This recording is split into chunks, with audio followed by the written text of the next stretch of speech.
साथियों नमस्कार। मैं रोहित मुकुल आप सभी को तहे दिल से प्रगति पथ चैनल पर स्वागत करता हूं। और हम लोग मेडिवल हिस्ट्री के क्लास 3 है। आज हम लोग देखेंगे खिलजी वंश को। और सेकंड क्लास जो है आपका उसमें पढ़ाए थे बलबन का जो पुत्र रहता है कैकुवाद।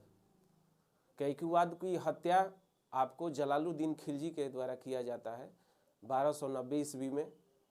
और एक नया वंश की शुरुआत करता है, वहाँ गुलाम वंश की समाप्ति और एक नया वंश की शुरुआत खिलजी वंश का हो जाता है। तो आइए हम लोग खिलजी वंश को गौर से देखते हैं। और एक क्वेश्चन भी आपका नहीं छूटेगा यहाँ खिलजी वंश से, तो इसको बस रटते चलना है।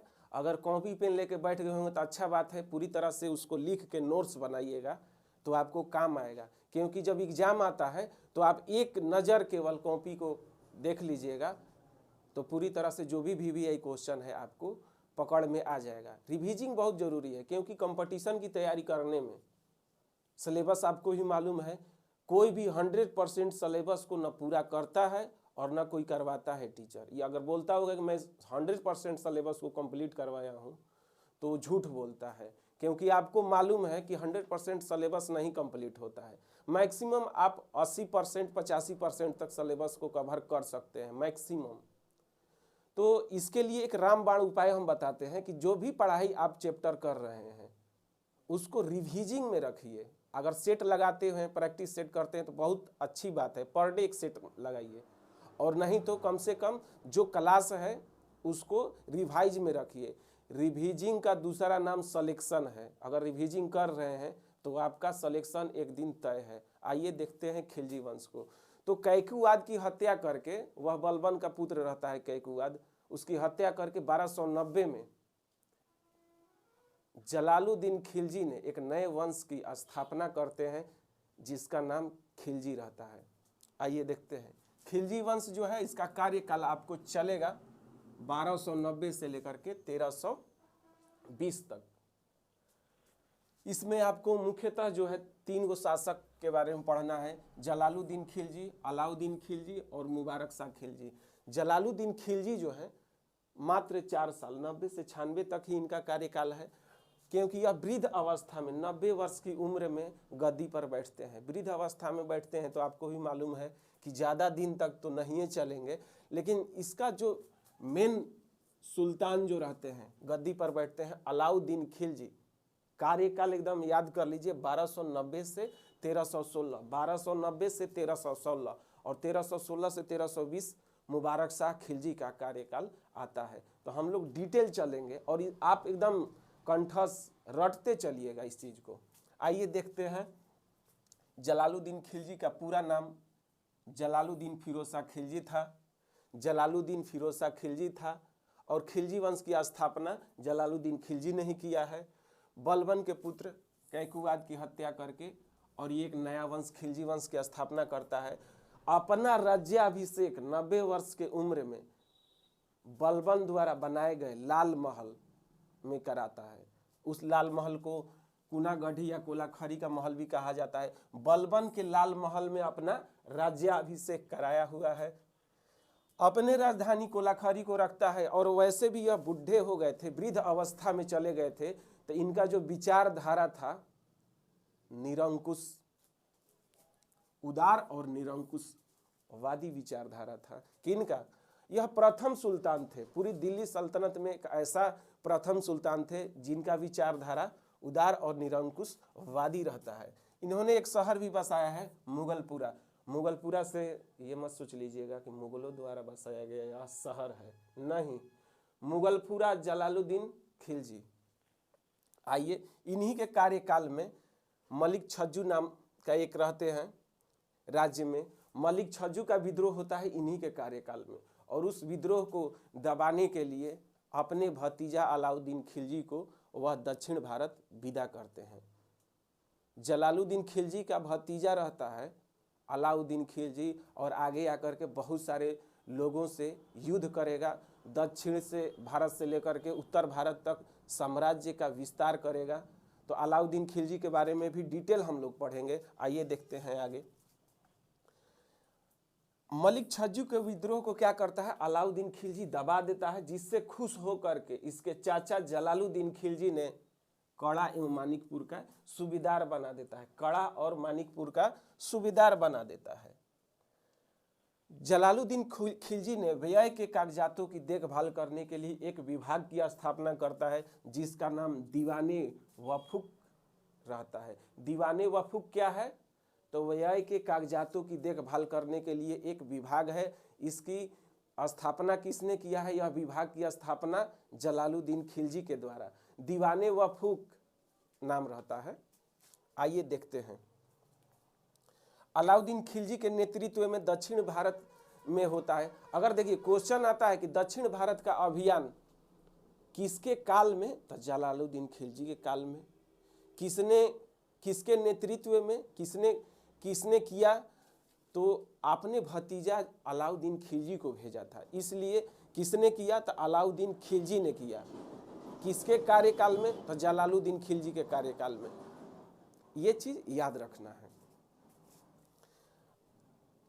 अलाउद्दीन खिलजी के नेतृत्व में होता है और देवगिरी रहता है एक जगह, वहाँ के यादव वंशीय राजा रामचंद्र देव को पराजित कर देता है और पराजित करके बहुत सारे हीरे जवाहरात लूट करके अपने यहाँ लेकर के आता है। कहा जाता है कि इतना काफ़ी मात्रा में इसके हीरे जवाहरात मिले थे कि लगभग 90% यह अपने पास और मात्र 10% ही जलालुद्दीन खिलजी को देता है। अब समझ सकते हैं कि जैसे ही किसी के पास धन संपत्ति अधिक आता है, आवश्यकता से अधिक, तो उसका माइंड जो होता है पूरी तरह से पाप समा जाता है दिल में। वही बात होता है, इसके मन में पाप और लोभ लालच समा गया था साम्राज्य और गद्दी पर बैठने के लिए। और तुरंत क्या करता है, देवगिरी से लौटने के बाद अपने चाचा जलालुद्दीन खिलजी की हत्या का षड्यंत्र रच देता है। यहाँ तक कि अपने 2 सैनिकों को विदा करता है। अलाउद्दीन खिलजी ने मुहम्मद सलीम और इख्तियारुद्दीन हुद नाम रहता है एक सैनिक का, दोनों को भेज करके काड़ाधाम के पास, गंगा नदी के किनारे है प्रतापगढ़, जो वर्तमान है प्रतापगढ़ के पास काड़ाधाम, वहाँ पर बुलाता है और जलालुद्दीन खिलजी की चाकू घोंप करके ये दोनों हत्या कर देता है। आप समझ सकते हैं कि किस तरह का उस समय शासन व्यवस्था चल रहा था। खैर कोई बात नहीं, ये चीज ध्यान देना है। और तुरंत गद्दी पर बैठ जाता है। आपको 1296 में उनकी मृत्यु हो जाती है और तत्काल वही लाल महल में अपना राज्याभिषेक कराता है। और खलीफा का पद जो है, खलीफा का पद बगदाद से मिलता है। बगदाद का कोई खलीफा करके किसी को खलीफा घोषित करता है तो मान पत्र जो है प्राप्त नहीं करता है, स्वयं को खुद से ही खलीफा का सहायक और खलीफा का दाहिना हाथ भी घोषित किया हुआ है। आगे हम लोग देखेंगे। आइए तब तक देखते हैं। जलालुद्दीन खिलजी के 2 पुत्र थे और एक पुत्री। उसमें क्या करता है कि दोनों पुत्र को मरवा देता है, जिसका नाम अरकली खां और इब्राहिम खां। जलालुद्दीन खिलजी के 2 पुत्र, दोनों पुत्र को हत्या करवा देता है ताकि गद्दी पर वह बैठने के लिए किसी भी तरह का डिस्टरबेंस न पैदा करे, और उसकी पुत्री से शादी कर लेता है। यहाँ तक कि अब कह सकते हैं पुत्री से शादी कर लिया तो जलालुद्दीन खिलजी का दामाद बन गया। कहीं कहीं बुक में लिखा हुआ है कि वह जलालुद्दीन खिलजी का भतीजा और दामाद दोनों था, तो ये बात सही है। यहाँ तक कि अपने बुआ को भी मरवा देता है, उसके पुत्र को भी मरवा देता है। तो किस तरह का विचारधारा का था अलाउद्दीन खिलजी, इससे पता चल गया होगा। आइए इसका हम लोग डिटेल देखते हैं। कार्यकाल, इसका कार्यकाल जो है आपका 1296 से 1316 तक है। इसका मूल नाम जो रहता है बचपन का नाम अली गुरसास्प। बहुत सारे एलडीसी में या और भी एसएससी में एग्जाम में आया हुआ है कि अलाउद्दीन खिलजी का बचपन का नाम क्या था, अली गुरसास्प। अली गुरसास्प था। इसने विश्व विजय की चाहत रखता था। अलाउद्दीन खिलजी जो था विश्व विजय की चाहत रखता था, इसलिए इसको सिकंदर से तुलना किया गया है। तुलना क्या किया गया है, आप कह सकते हैं कि सिकंदर एसानी का उपाधि धारण किया था स्वयं से कि मैं सिकंदर एसानी हूँ, और यह जो है वाक्य अपने द्वारा चलाए गए सिक्कों पर भी क्या किया था, अंकित करवाया था। द्वितीय सिकंदर भी इसी को भी कहा जाता है, अलाउद्दीन खिलजी को ही। तो सिकंदर एसानी या द्वितीय सिकंदर अलाउद्दीन खिलजी को कहा जाता है। यह अपनी राजधानी सीरी को बनाया था। सीरी एक शहर था, वहीं पर सुरक्षित अपने आप को महसूस करता था। इन्होंने एक नया धर्म चलाने की विचार बना रहा था, जिसके अलाउल मुल्क के कहने पर विचार को त्याग देता है। अलाउल मुल्क कौन रहता है, तो एक कोतवाल रहता है। उस समय एक कोतवाल रहता है, जैसे सुल्तान का प्रधान सलाहकार को कोतवाल कहा जाता है। उस समय एक पद था कोतवाल का, जो सुल्तान को किसी भी विचार विमर्श करने के लिए सलाह देता था। तो कोतवाल मित्र के कहने पर क्या करता है, नया वंश चलाने के विचार को त्याग देता है। तो ये चीज याद रखिएगा। अभी कुछ देर पहले बताएं कि इन्होंने खलीफा से मान पत्र प्राप्त नहीं करता है और खुद स्वयं को ही क्या करता है, खलीफा का सहायक और खलीफा का दाहिना हाथ घोषित कर लेता है। तो उसे कहा जाता है नासिर अमीर उल मोमिन। नासिर अमीर उल मोमिन यानी खलीफा का सहायक। और एक होता है यामीन उल खिलाफत। यामीन उल खिलाफत यानी खलीफा का दाहिना हाथ। इसके कार्यकाल में 3 बड़े विद्रोह होते हैं। राज्य के अंदर में ही विरोध होने लगता है। तत्काल मंत्री परिषद की बैठक कराता है और उसकी पता लगवाता है, समीक्षा कराता है कि आखिर किन कारणों से यह विरोध हो रहा है। तो समीक्षा में 4 बातें सामने आती है। पहला बात आता है कि जनता की जो बात है गतिविधियों का पता सुल्तान तक नहीं चल पा रहा है, तो उसके लिए समाधान तत्काल निकालता है और गुप्तचर का एक विभाग बनाता है, गुप्तचर का एक पद बनाता है, जिसमें बरीद और मुन्ही रहते हैं। गुप्तचर विभाग में बरीद और मुन्ही रहते हैं, जो कि जनता की गतिविधियों का पता अब सुल्तान को देने का काम करता है। दूसरा का कारण क्या रहता है विरोध होने का, तो दूसरा का कारण आपका रहता है कि उसके कार्यकाल में अधिक मात्रा में धन संपत्ति एकत्रित हो गया था। अधिक मात्रा में, आवश्यकता से अधिक मात्रा में अगर धन संपत्ति एकत्रित हो जाएगा तो क्या होगा, आप ही बताइए। तरह तरह का आदमी काम नहीं करेगा, कोई विकास के बारे में नहीं सोचेगा, बैठेगा अपना जुआ शराब जो भी है ताश खेलेगा, यही सब होगा। ये तीसरा कारण था कि उसके साम्राज्य में जुआ शराब अधिक मात्रा में चल रहा था। और चौथा कारण था कि मलिक और अमीर लोगों के बीच घनिष्ठ संबंध हो गया था। इसका भी समाधान निकालता है। क्या करता है कि मद्य निषेध और जुआ पर पूर्णतः बंदी करा देता है। शराब बंदी हम लोग के बिहार में हुआ है, नीतीश कुमार के कर कमलों द्वारा पूर्णतः शराबबंदी पहला वर्तमान में। और उस समय दिल्ली सल्तनत में किसने शराब निषेध पर पूर्णतः प्रतिबंध लगा दिया था, अलाउद्दीन खिलजी ने लगाया था, यह याद रखिएगा। मलिक और अमीरों के बीच घनिष्ठ संबंध था, उसको भी क्या करता है, पूर्णतः प्रतिबंध लगा देता है कि अधिक लोगों एक साथ एकत्रित होकर के आपस में मिलेंगे जुलेंगे नहीं, शादी समारोह ये सब में नहीं मिलेंगे, इस सब पर भी प्रतिबंध लगा देता है। यानी अधिक लोग जब मिलेंगे इकट्ठा होंगे तो कुछ ना कुछ षड्यंत्र रच देंगे, इस बात से डर रहता है, इसीलिए इस पर रोक लगा देता है। और जो अधिक मात्रा में धन संपत्ति एकत्रित हो गया था, उस समय धन संपत्ति के मात्रा रूप में आपको खेत होता था, भूमि होता था। तो उसको क्या करता है कि जो भूमि वास्तविक में अगर मान के चलिए मिल्क की भूमि है, या मान के चलिए इनाम पुरस्कार या वक़्फ़ की भूमि है, तो उसको खालसा भूमि में तब्दील कर देता है। खालसा भूमि यानी राजकीय भूमि हो जाता है, राजकोष की वह भूमि में तब्दील कर देता है।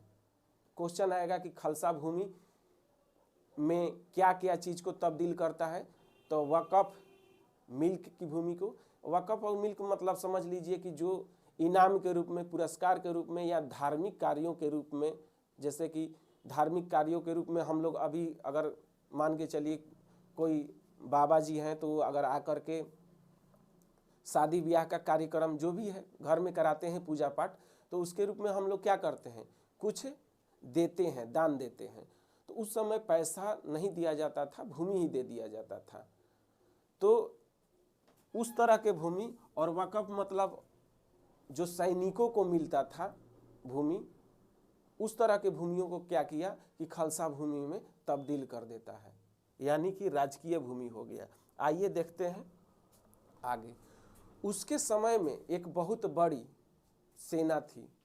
कहा जाता है कि दिल्ली सल्तनत में इससे पहले उतनी बड़ी सेना का गठन किसी भी ने नहीं किया था। अलाउद्दीन खिलजी ने सबसे बड़ी सेना का इससे पहले किया है, यानी जितने भी गुलाम वंश में देखिए रहे हैं कि उतना बड़ी सेना का गठन किसी ने नहीं किया है। सबसे पहली बार सेना का गठन किसने किया, अलाउद्दीन खिलजी ने किया। और सैनिकों को नगद वेतन देने लगा। उससे पहले क्या दिया जाता था, कुछ सैनिक होते थे तो उससे पहले इक्ता व्यवस्था को बंद कर दिया। इक्ता व्यवस्था वही जो भूमि दिया जाता है नगद पैसे न दे करके, तो इक्ता व्यवस्था को बंद कर दिया और नगद वेतन देने लगा। इस पर नगद वेतन देने पर एक कमेंट कथन है बर्नी के द्वारा, ये इतिहासकार रहते हैं बर्नी, जिसने कहा कि यदि 5 से 6 साल इसी तरह से अगर दिया जाए राजकोष से वेतन, तो पूरी तरह से राजकोष खाली हो जाएगा। तो इसका भी समाधान निकलता है, राजकोष को भरने के लिए आर्थिक नीति लाता है, उस बहुत सारे कर को बढ़ाता है, बहुत तरह के कर को नया जोड़ता है ताकि राजकोष खाली न हो। और सैनिकों को वेतन जो देना होता है एक आवश्यकता से कुछ कम देता है, जिसके कारण विरोध होने लगता है, सैनिकों के अंदर से विरोध होने लगता है। क्योंकि मान के चलिए कि खर्च मान के चलिए आपको 54 है, सॉरी अगर मान के चलिए खर्च आपका 10,000 रुपया है, वेतन मान के चलिए 7,000 रुपया मिलेगा, तो हो पाएगा मेंटेनेंस? नहीं हो पाएगा। जैसे मान के चलिए कि बहुत सारा खर्च होता है, घर का राशन पताई का खर्चा जो भी लाना है वो तो नैसर्गिक है, अति आवश्यक खर्च है, उसको लाना ही है, और भी शिक्षा पर खर्च है, तो मेंटेनेंस नहीं हो रहा था, जिसके कारण लोग वेतन बढ़ाने की बात कर रहे थे। लेकिन यह इसके पास तो वेतन उतना था ही नहीं पर्याप्त मात्रा में कि बढ़ावे। उसके लिए क्या करता है कि जो बाजार में वस्तुएं मिल रही थी उसका दर को कम करा देता है, यानी कि मूल्य नियंत्रण कर देता है। तो यहाँ पर आप देख सकते हैं आर्थिक सुधार के तहत सभी फसल के मूल्य को नियंत्रण करता है, जिससे मूल्य नियंत्रण प्रणाली का श्रेय अलाउद्दीन खिलजी को ही दिया जाता है। मूल्य नियंत्रण की प्रणाली का श्रेय अलाउद्दीन खिलजी का ही। इसके तहत इन्होंने और क्या किया है, सार्वजनिक वितरण प्रणाली को भी लागू किया है। सार्वजनिक वितरण प्रणाली क्या था कि कोई भी उसके यहाँ से जो भी अनाज वगैरह है जो हम लोग को अभी कोटा से मिलता है, उसी तरह का जो फिक्स रेट किया था उस रेट में वहां से कोई खरीद सकता है, उसी को सार्वजनिक वितरण प्रणाली दुकान था वहां से खरीद सकता है। तो आप देख सकते हैं सैनिकों को यही ना चाहिए और बेसी क्या चाहिए कि जो हमको खरीदना है, अगर मान के चलिए वो कम मूल्य पर मिलने लगे तो वेतन नहीं बढ़ेगा तो काम चल सकता है, तो वह समाधान निकाल देता है तुरंत तत्काल ये चीज लागू कर करके। और यही नहीं, उसने और क्या किया कि आप देख सकते हैं पूरी तरह से मुख्यतः 3 प्रकार के बाजार का भी व्यवस्था किया है। क्योंकि मान के चलिए बाजार व्यवस्था नहीं करेगा तो फिर यह मूल्य नियंत्रण नहीं हो पाएगा। अनाज के जो बाजार है एक जगह लगाया जाए, वस्त्र का बाजार जो है एक जगह लगाया जाए, घोड़ों का दासों का जो बाजार है एक जगह लगाया जाए। पहले ऐसा नहीं हुआ करता था, कोई आदमी गेहूं चावल जो है वहाँ बेच रहा है, कुछ आदमी वहाँ बेच रहा है कुछ, तो इस तरह से मूल्य पर नियंत्रण नहीं किया जा सकता था। तो उसने क्या किया, बाजार व्यवस्था, मुख्यतः 3 प्रकार का बाजार व्यवस्था। पहला जो था मंडी, जिसे गल्ला बाजार भी कहते थे, यहाँ पर अनाजों का खरीद बिक्री होता था। दूसरा जो है सराय ए अदल, तो सराय ए अदल में जो है आपका वस्त्र, घी, तेल, चीनी, इस तरह का सामान वस्तुएं मिला करता था। और एक जो है साधारण बाजार है, जहाँ पर आपको घोड़ों और दासों की बिक्री होता था, पशु जो है बिक्री सामान्य बाजार में होते थे। और इस तरह से बाजार का जो अधीक्षक हुआ करता था, नियुक्त किया था मलिक काफूर को। मलिक काफूर एक हिंदू हिजड़ा रहता है, जिसको खरीद करके, दास रहता है इसका, खरीद करके लाया है, उसके बारे में भी बताएंगे। और आपको अध्यक्ष जो बाजार का नियुक्त करता है, सहना को नियुक्त करता है। अध्यक्ष जो बाजार का नियुक्त करता है, बाजार व्यवस्था के अध्यक्ष सहना को नियुक्त करता है, और अधीक्षक मलिक काफूर को। दीवान ए रियासत एक विभाग रहता है, जिसका नाम समझ सकते हैं राजस्व विभाग एक है। राजस्व विभाग को उस समय दीवान ए रियासत कहा जाता था। बहुत तरह विभाग बनाया हुआ था, देख सकते हैं। न्याय विभाग के लिए अदल का, अदल न्याय के जो काम काज है उसके लिए एक अदल का निर्माण किया था, उसी में न्याय व्यवस्था का काम होता था। और उसका प्रधान काजी होते थे, जो काम काजी कहेंगे, अंतिम निर्णय काजी का ही होता था। सुल्तान का प्रधान सलाहकार को कोतवाल कहा जाता था, जो बताए हैं। कोतवाल के ही कहने पर नए धर्म का जो विचार चलाने का सोच रहे थे, उसको त्याग देते हैं, अलाउल मुल्क के कहने पर। प्रशासनिक विभाग में भी आपका कई गो मंत्रालय था, जिसमें देख सकते हैं दीवान ए विजारत, दीवान ए विजारत, यह एक सैन्य, सर्वोच्च सैन्य अधिकारी, जो बड़े बड़े अधिकारी रहते थे, इसी विभाग में थे, जिसका प्रधान वजीर होता था। एक अगला आपका मंत्रालय है दीवाने अर्ज, जो सैन्य विभाग था, और इसका प्रधान जो होते थे उनको आरिज ए मुमालिक कहा जाता था। आरिज ए मुमालिक यानी कमांडर कह सकते हैं, सैन्य कमांडर, आरिज ए मुमालिक को। एक मंत्रालय है दीवाने इंसा, यह शाही पत्राचार है, शाही पत्राचार दीवाने इंसा कहा जाता था। और एक मंत्रालय है जो आपका दीवाने रसालत, यह विदेश मंत्रालय था। अब कहीं उस समय विदेश तो था नहीं, राजा के साम्राज्य से बाहर विदेश का ही संज्ञा दिया गया है। और इसके समय में दक्षिण भारत, उत्तर भारत में बहुत सारे साम्राज्य का विस्तार हो चुका था। तो मान के चलिए कि बाहर के में क्या चल रहा है उसका भी पता चलना चाहिए। हम लोग के समय में आज में राजदूत जो नियुक्त होते हैं इसी के लिए होते हैं, विदेश में क्या क्या हो रही हैं उस सारी चीज़ों की जानकारी भारत को मिलेगा। तो उस समय भी आपको विदेश मंत्रालय था, जिसका नाम दीवाने रसालत था। बहुत सारे सैनिकों थे, पता कैसे चलेगा कि कौन सैनिक है या नहीं है? उसके लिए सैनिकों के लिए हुलिया प्रथा लाया है। बहुत सारे घोड़े थे, उस समय तो रोड इतना नहीं था कि पूरा एक जगह से दूसरे जगह आसानी से जाया जा सके, तो उसके लिए बहुत सारे घोड़े थे। और उस घोड़े में को पार्ट बाय पार्ट अश्वपति होते हैं। एक अश्वपति के अंदर में 10 घोड़े, किसी अश्वपति के अंदर 100 घोड़े भी रहते थे। तो घोड़े पहचान कैसे आएंगे? तो उसके लिए घोड़ों को दागने की प्रथा भी इसने ही चलाया है। सैनिकों का हुलिया प्रथा भी अलाउद्दीन खिलजी ने ही चलाया है, देख सकते हैं। इसके दरबार में प्रसिद्ध कवि अमीर खुसरो और हसन निजामी, अमीर खुसरो और हसन निजामी भी रहा करते थे। अमीर खुसरो के बारे में आप जानते हैं, तोता ए हिंद कहा जाता है, जिसने सितार का आविष्कार किया है और वीणा का संशोधन किया है। सितार का आविष्कार अमीर खुसरो और वीणा का संशोधन भी किया है। और 7 सुल्तान के काल को भी इसने देखा है। इसके समकालीन सूफी संत निजामुद्दीन औलिया भी रहते थे। निजामुद्दीन औलिया से ये मिलना चाहता था, लेकिन निजामुद्दीन औलिया नहीं मिलना चाहते थे। उस पर उन्होंने कथन कहा है कि सुल्तान हमारे घर में 10 दरवाजे हैं। इसका कहने का अर्थ यही है कि यदि आप एक दरवाजे से प्रवेश करिएगा तो मैं 9 दरवाजे से निकल सकता हूँ। तो यह कथन निजामुद्दीन औलिया का है। आगे देख सकते हैं अन्य कर के लिए राजस्व व्यवस्था में काफ़ी सुधार लाने के लिए सैनिकों के लिए वेतन जो है राजकोष खाली ना हो, तो जब कर आएगा तभी तो हो पाएगा, दिया जा सकता है।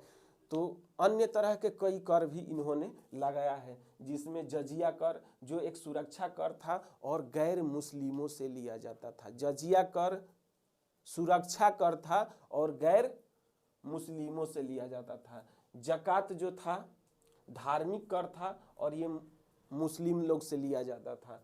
खुम्स जो है एक तरह का धन है जो लूटपाट के धन में 20% सैनिक कोष में जाएगा और 80% राजकोष में जाएगा। खुम्स इस तरह का था। खराज जो था कृषि कर था। घरी जो था आवास पर कर लगाया जाता था। अगर किसी जगह पर आवास बन गया तो उस पर घरी कर लगाया जाता था। और चरी मतलब चारागाह, यानी ये पशुओं पर लगता था। जो दुधारू पशु होते थे उन पर चरी कर लगता था। जो जमीन पर आवास बन गया है, मकान बन गया है, उस पर घरी चर लगता था। घर बन गया है तो घरी चर, चर रहा है तो चरी कर। तो दूगो यादें रहेगा। जजिया कर जो है VVI है, आपको भी मालूम है, यह एक सुरक्षा कर है जो कि गैर मुस्लिमों से लिया जाता था। जजिया कर। और जकात कैसा कर है? तो जकात आपका मुस्लिम से लिए जाने वाला धार्मिक कर है। जजिया जकात हो गया। खुम्स खराज याद रखिए। खुम्स जो है लूटपाट के धन में सैनिकों का हिस्सा, और खराज माने कृषि कर।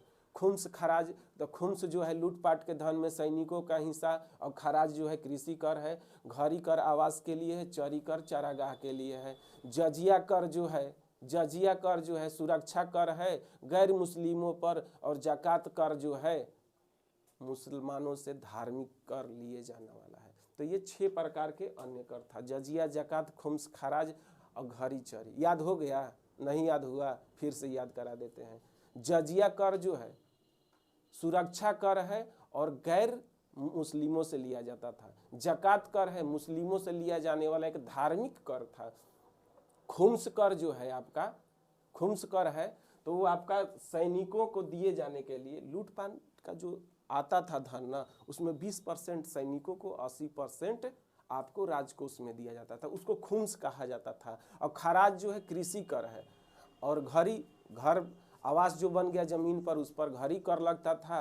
और चारागाह के लिए जो दुधारू पशु हैं उन पर लगाया जाता था चरी कर। तो ये आप कर याद रखिएगा, अलाउद्दीन खिलजी ने लगवाया है। भू राजस्व के विभाग को सुधार करने के लिए, भू राजस्व के विभाग को सुधार करने के लिए कुछ कारनामे किए हैं। आइए देखते हैं।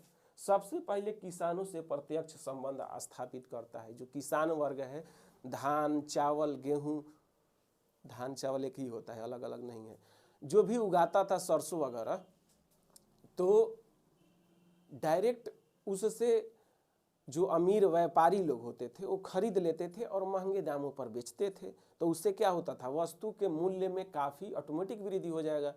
तो उसके लिए बिचौलिया वर्ग को समाप्त कर दिया। और भी पैसा वसूलने के लिए भी तरह तरह के बिचौलिया वर्ग होता था, जैसे कि पटवारी, चौधरी, अन्य तरह के बिचौलिया। इसको बिचौलिया वर्ग को समाप्त कर देता है और क्या करता है? डायरेक्ट किसानों से प्रत्यक्ष संबंध स्थापित कर लेता है। भूमि की पैमाइश करके वह लगान वसूलता है। उस पैमाइश को क्या कहते हैं? मसाहत प्रणाली कहते हैं। भूमि की पैमाइश जो किया है उस प्रणाली को मसाहत प्रणाली कहा जाता है। और उसका मात्रक जो होता था पैमाइश करने का, बिस्वा था। जैसे मात्रक समझ रहे हैं ना, अभी दूरी का मात्रक सबसे छोटी मात्रक मीटर है और सबसे बड़ी मात्रक पारसेक है। जो खगोलीय दूरी को, बड़े बड़े जो आकाशीय पिंड है उनके बीच की दूरी पारसेक से नापा जाता है। 3.26 प्रकाश वर्ष होता है। हाँ, आपको तो सब जानकारी है, ये है। आइए, तो उसी तरह से एक मात्रक था बीसवा, भूमि की पैमाइश करने के लिए, और पैमाइश मापी करा करके अब लगान लेगा, यानी जो कर है भूमि का वसूलेगा। तो लगान जो था 50% उस समय था, और पैसा जो भूमि का पैसा जो है, लगान का जो पैसा के लिए एक अलग से विभाग बना देता है, क्योंकि आमदनी 50% आ रहा है भूमि से, तो उसके लिए एक विभाग बनाता है जिसका नाम दीवाने मुस्तखराज, दीवाने मुस्तखराज रहता है। यह लगान वसूलने के लिए एक विभाग रहता है। इसके दरबार में एक दक्षिण भारत के महान संगीतज्ञ गोपाल रहते हैं।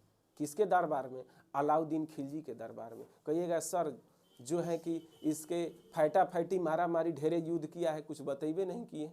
वो बता रहे हैं, इतना स्क्रीनशॉट ले लीजिए, उसके बाद आगे का हम बता रहे हैं। आइए देखते हैं अलाउद्दीन खिलजी के द्वारा कुछ स्थापत्य कला, बहुत सारी चीज दिल्ली में निर्माण करवाया है, तो उसमें से हम लोग एगो क्वेश्चन तो जरूर फंस जाता है। आइए देखते हैं। स्थापत्य कला में इसने अलाई दरवाजा का निर्माण कराया था, जो एक वैज्ञानिक पद्धति पर कराया गया। अलाई दरवाजा का निर्माण, अलाई किला का भी निर्माण करवाया है, जिसे उसके सिटी के नाम से भी जाना जाता है। इसने कोस्के सिटी जो है आपका कुतुब मीनार के जस्ट सामने में वृत्ताकार है, बनवाया गया है। सब दिल्ली में ही बनवाया गया है। सीरी फोर्ट, हौज खास, जमात खाना मस्जिद, हजार खंबा महल और निजामुद्दीन औलिया का दरगाह अलाउद्दीन खिलजी ने ही बनवाया है। क्या क्या चीज? अलाई किला, अलाई दरवाजा, हौज खास, जमात खाना मस्जिद, आपको सीरी फोर्ट हो गया, हजार खंबा महल हो गया, और निजामुद्दीन औलिया का दरगाह। इतना चीज अलाउद्दीन खिलजी ने बनवाया है। आइए देखते हैं। यह एक साम्राज्यवादी प्रवृत्ति का शासक था। अलाउद्दीन खिलजी साम्राज्यवादी प्रवृत्ति का था, जिसने काफी साम्राज्य का विस्तार भी किया है दक्षिण भारत में, उत्तर भारत में। और इसी के काल में सर्वाधिक 29 बार मंगोलों ने आक्रमण किया। 29 बार आपको मंगोलों ने आक्रमण किया, जिसको 1603 ईस्वी में गाजी मलिक नाम के एक व्यक्ति, जिसे गियासुद्दीन तुगलक भी कहते हैं, गाजी मलिक को, उसने मंगोलों को सीमा पर रक्षा किया है, रोका है, जिससे खुश होकर के अलाउद्दीन खिलजी ने सीमा प्रहरी यानी कि सीमा रक्षक के रूप में नियुक्त करता है। किसको? गाजी मलिक को। और मंगोलों के आक्रमण से बचने के लिए अपनी राजधानी सीरी को पूरी तरह से चारों तरफ से किलाबंदी करवा देता है। आइए देखते हैं। इसके प्रमुख सेनापति में आपको जफर खां, नुसरत खां, उलुग खां, मलिक काफूर भी शामिल था। मलिक काफूर दक्षिण भारत का अभियान सौंपा गया था। जो कोई भी जो क्षेत्र जीता जाता था, तो उसका था कि या तो दिल्ली सल्तनत में उसे मिला लेना है, या तो उसे एक संधि के तहत उसकी कुछ कर पर उसको छोड़ दिया जाता था। यही उसका उद्देश्य रहता है। तो आइए देखते हैं।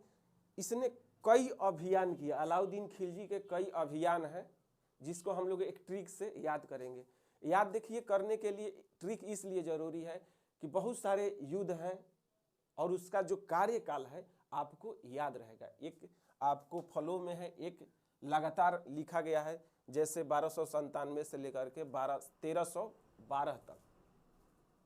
तो उसका जो ट्रिक है, आपको गुरु चुम्मा दे और तूहू पांड्या दे, गुरु चुम्मा दे और तूहू पांड्या दे। आइए देखते हैं। ग से आपका गुजरात विजय अभियान 1297 में, र से रणथंभो विजय अभियान 1301 में, च से चित्तौड़गढ़ विजय अभियान 1303 में, मा से मालवा विजय अभियान 1305 में, द से देवगिरी विजय अभियान 1307 में, त से तेलंगाना विजय अभियान 1309 में, ह से होयसल विजय अभियान 1310 में, पा से पांड्या जिसको मदुरई भी बोलते हैं, पांड्या विजय अभियान 1311 में, और 10 से देवगिरी, फिर दोबारा देवगिरी पर हुआ है 1312 में। तो आइए हमको डिटेल से हम लोग इसको देखते हैं। जफर खां एक बहुत साहसी था सेनापति, जिसके वीरता से और साहस को देख करके मंगोल भी डरते थे। एक बार की बात है कि मंगोल आक्रमण करने के लिए आ रहे थे, और जैसे ही मंगोलों को पता चला कि जफर खां चलल है उधर से, रातों रात 30 कोस पीछे हट गया था। रातों रात पैदल पीछे हट गया था, समझ सकते हैं 30 कोस। तो जफर खां एक बहुत काफी बहादुर सेनापति रहता है, लेकिन बाद में मंगोल आक्रमण में ही मारा जाता है। आइए देखते हैं इनके प्रमुख अभियान क्या क्या है और किसके किसके नेतृत्व में किया गया है।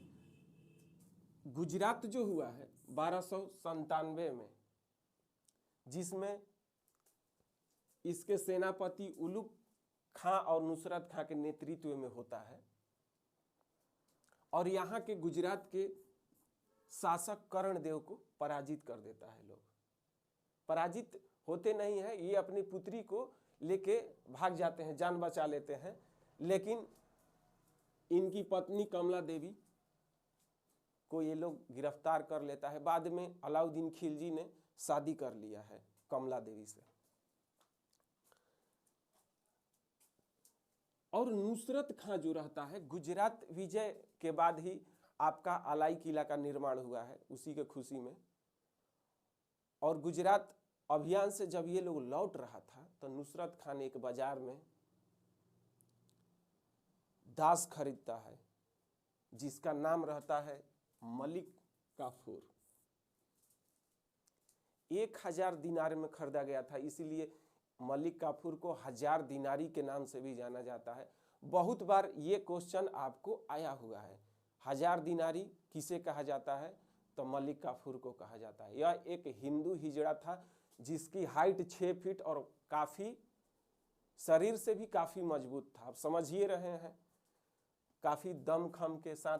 ये भी मलिक काफूर को भी सेना में शामिल कर लिया जाता है। और जितने भी दास भी खरीदे जाते थे, तो सेना के लिए ही खरीदे जाते थे, युद्ध लड़ने के लिए ही खरीदे जाते थे।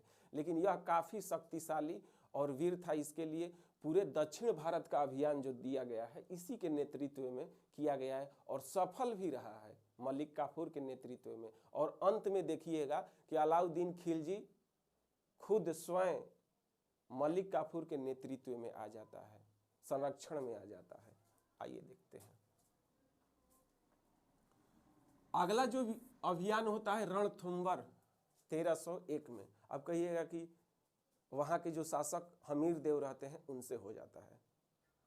तो हमीर देव से क्यों होता है, तो अभी कुछ देर पहले बताए हुए हैं कि जफर खां जो रहता है, मंगोल आक्रमण में मारा जाता है। उसमें जो रहता है हमीर देव, मंगोल आक्रमणकारी जो रहते हैं, उनको अपने यहाँ शरण दिया रहता है। केहौ, एक मंगोल आक्रमणकारी केहौ रहता है, उसको अपने यहाँ शरण देता है हमीर देव। बाद में जब अलाउद्दीन खिलजी को पता चलता है, तो इसीलिए बदला लेने के लिए हमीर देव से युद्ध करता है, जिसके नेतृत्व में उलुग खां और नुसरत खां के नेतृत्व में होता है। हमीर देव जो रहता है, जान जाता है कि मैं अब मारा जाऊंगा, क्योंकि अब जान बचने वाली नहीं है। पूरे परिवार को लेकर के, और अग्निकुंड होता है, और उसी अग्निकुंड में कूद करके पूरा परिवार जान दे देता है, जिसे जौहर प्रथा के नाम से जाना जाता है। यह जो कहानी आपको नयन चंद्र सूरी की रचना हमीर महाकाव्य में लिखी गई है। आगे जो युद्ध होता है, और एक चीज यहां जान लीजिए, नुसरत खां की मृत्यु भी इसी युद्ध में हो जाती है। आपको रणथंभौर विजय अभियान के समय ही नुसरत खां की मृत्यु हो गई है। आइए आगे देखते हैं। चित्तौड़गढ़ 1303, मेवाड़ की राजधानी चित्तौड़गढ़ रहती है, और वहां के जो शासक राणा रतन सिंह, उन्हीं से हो जाता है। राणा रतन सिंह से क्यों हो जाता है, तो अलाउद्दीन खिलजी को किसी के माध्यम से पता चलता है कि राणा रतन सिंह की पत्नी पद्मावती काफी सुंदर है, उस समय के विश्व सुंदरी कह सकते हैं आप। उसकी सुंदरता को सुन करके काफी इसके दिल में देखने की लालसा करता है। रात भर ये सो नहीं पाता है चैन से, और इस करवट से इस करवट लेते हुए जब इसकी नींद हराम हो जाती है, इतनी प्रशंसा खूबसूरती का सुन लिया था कि इसके अब देखे बिना नींद नहीं आती है। यह भोर में ही उठता है और अपने साथ अमीर खुसरो को भी लेके चल देता है और कुछ सैनिकों के साथ चल जाता है। कहाँ पर? तो चित्तौड़गढ़ में। और वहां पर जाता है तो फिर राणा रतन सिंह से युद्ध हो जाती है। बहुत समय, लंबे समय से युद्ध चलती है, फैटा-फैटी पूरा एकदम चलता है, दोनों तरफ से युद्ध जारी था।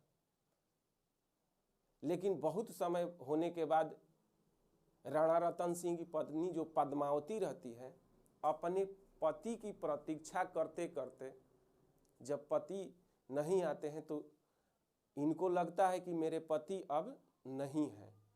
बहुत इंतजार करती हैं पद्मावती, लेकिन राणा रतन सिंह जब नहीं आते हैं तो अंत में विश्वास टूट जाता है और जौहर प्रथा से आत्महत्या कर लेती हैं। अग्निकुंड में कूद जाती हैं, अग्निकुंड में कूद जाती हैं। लेकिन कुछ ही समय बाद घोड़े से अपना राणा रतन सिंह आते हैं। यह दृश्य देख करके वह अपनी आपा खो देते हैं, क्योंकि पूरी तरह से झुलस चुकी थी पद्मावती। इस तरह से उनकी मृत्यु हो जाती है पद्मावती की। बाद में जब अलाउद्दीन खिलजी आता है, प्रवेश करता है महल में, तो उसे मालूम चलता है तो वह भी आपा खो देता है, आपा खो देता है। और गुस्से के मारे 30,000 सैनिकों की हत्या करा देता है। यहां तक कि चित्तौड़गढ़ का नाम बदल के खिरजाबाद कर देता है।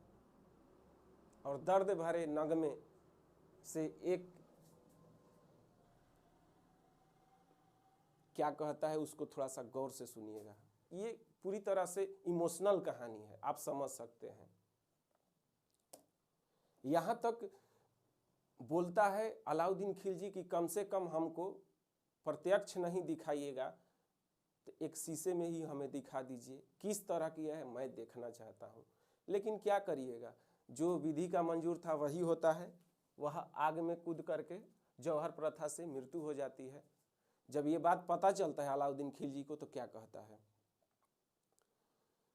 जान गईनी ये हो जान, जान गईनी जान, जान गईनी ये हो जान, जान गईनी जान, प्यार नहीं खेली खल हो, प्यार नहीं खेली खल, हाथ के लकीर में नहीं खुदा कदीर में जान।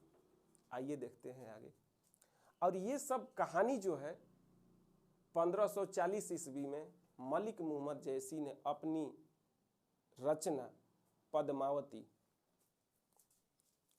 मलिक मुहम्मद जैसी ने अपनी रचना पद्मावत में लिखी हुई है। यह पुस्तक, पद्मावत पुस्तक जो है अवधी भाषा में लिखा गया है, याद रखिएगा। अगला अभियान मालवा अभियान 1305 ईस्वी में होता है और यहाँ के शासक महलक देव को पराजित कर दिया जाता है। अगला जो अभियान होता है देवगिरी 1307 में, और यह दक्षिण भारत का प्रथम अभियान था। देवगिरी अभियान जो है दक्षिण भारत का प्रथम अभियान, और किसके नेतृत्व में, तो यह जो आपका नेतृत्व करता है मलिक काफूर, और जितने भी दक्षिण भारत के अभियान हुए हैं मलिक काफूर के ही नेतृत्व में हुए हैं। तो ये चीज ध्यान में रखिएगा।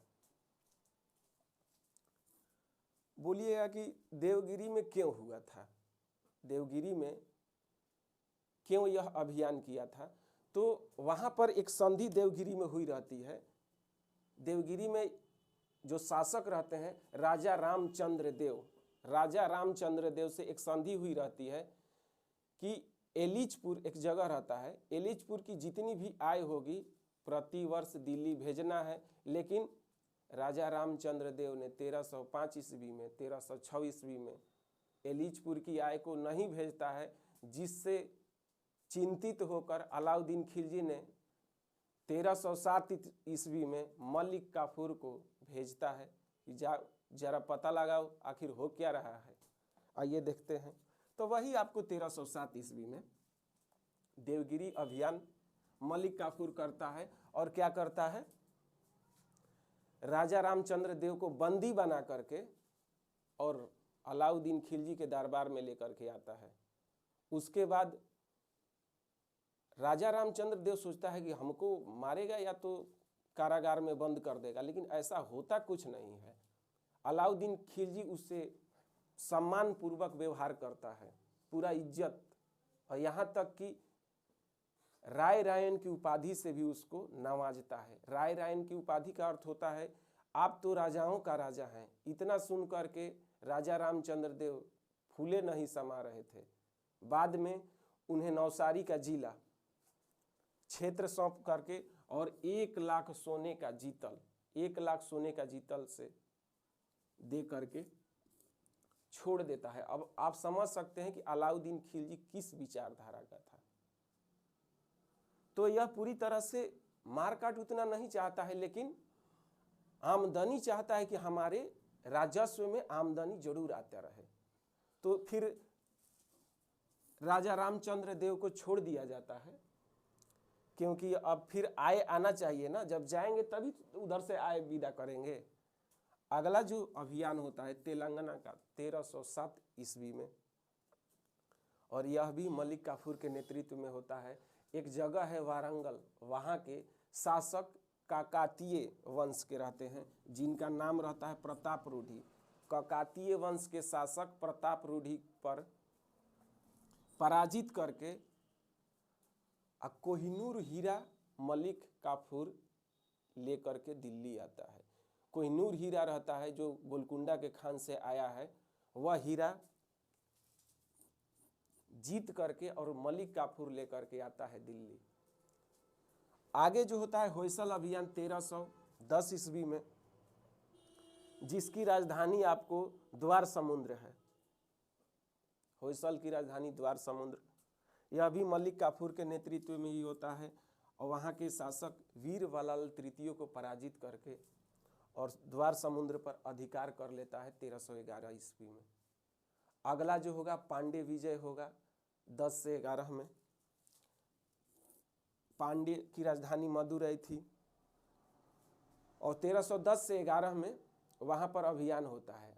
बात ऐसी है कि पांड्य में 2 भाई पांड्य रहते हैं, एक का नाम सुंदर पांड्य और दूसरा का नाम वीर पांड्य। आपस में ही गद्दी के लिए विवाद झगड़ा करते हैं, जिसमें वीर पांड्य जो है जीत जाता है। वीर पांड्य वीर रहता है, जीत जाता है, लेकिन सुंदर पांड्य जो रहता है बाद में मलिक काफूर से हाथ मिला लेता है और मलिक काफूर के नेतृत्व में वीर पांड्य को क्या किया जाता है, बाद में पराजित कर दिया जाता है और बहुत सारे चीज़ों को लूटपाट करता है मलिक काफूर। जैसे आपको